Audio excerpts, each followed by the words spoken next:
Private sector में काम करते हैं और हर महीने पीएफ का पैसा कटवाते हैं? अगर हाँ, तो इस वीडियो को ध्यान से देखिएगा, क्योंकि सरकार आपके लिए एक अच्छी खबर लेकर आ रही है। प्राइवेट सेक्टर के एम्प्लॉइज को मिलने वाली पेंशन को 3 गुना बढ़ाया जा सकता है। ईपीएफओ यानी कि एम्प्लॉय प्रोविडेंट फंड ऑर्गेनाइजेशन की माने तो ईपीएस यानी कि एम्प्लॉय पेंशन स्कीम के तहत मिलने वाली पेंशन का मिनिमम अमाउंट बढ़ाकर 1000 से 3000 करने की तैयारी चल रही है। आने वाले कुछ महीनों में ये इफेक्टिव हो सकता है। ईपीएस की माने तो ये एक रिटायरमेंट स्कीम है जिसे ईपीएफओ ही ऑपरेट करता है। रिटायरमेंट के बाद प्राइवेट एम्प्लॉइज की पेंशन की देखरेख ईपीएस ही करता है। प्रोविडेंट फंड के तहत हर महीने कर्मचारियों की सैलरी का एक पार्ट कटता है और उसका ही एक हिस्सा ईपीएस में चला जाता है, जो कि रिटायरमेंट के बाद पेंशन के रूप में मिलता है।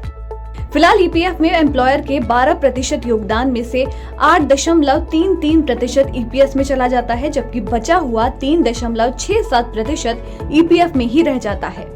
वहीं एम्प्लॉयर की सैलरी से कटने वाला 12% पूरा ईपीएफ में ही डिपॉजिट हो जाता है।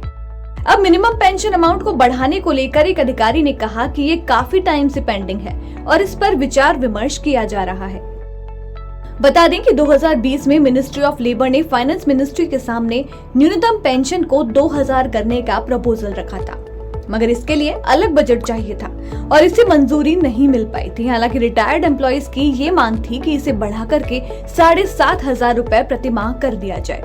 इस मामले में एक प्रतिनिधिमंडल ने वित्त मंत्री के सामने गुहार भी लगाई थी, लेकिन इस मामले में कुछ हासिल नहीं हो पाया था। बता दें कि फिलहाल 36.6 लाख से ज्यादा कर्मचारी मिनिमम पेंशन 1000 रुपए हासिल कर रहे हैं, जबकि ईपीएस का कुल खजाना करीब 8 लाख करोड़ का है और कुल पेंशनर्स हैं करीब 78.5 लाख। बता दें कि साल 2022-23 में न्यूनतम पेंशन पर 970 करोड़ रुपए खर्च किए गए थे, जबकि 2023-24 में इसे 26% बढ़ाकर 1223 करोड़ रुपए खर्च किए गए। वहीं अब श्रम मंत्रालय ने इसे 1000 से बढ़ाकर के 3000 करने की मांग की है।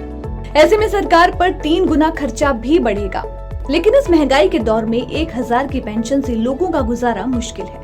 बीते 11 साल में रिटेल इन्फ्लेशन 72% बढ़ गया है। ऐसे में बढ़ती महंगाई को देखते हुए मिनिमम पेंशन को बढ़ाने का फैसला जल्द लिया जा सकता है।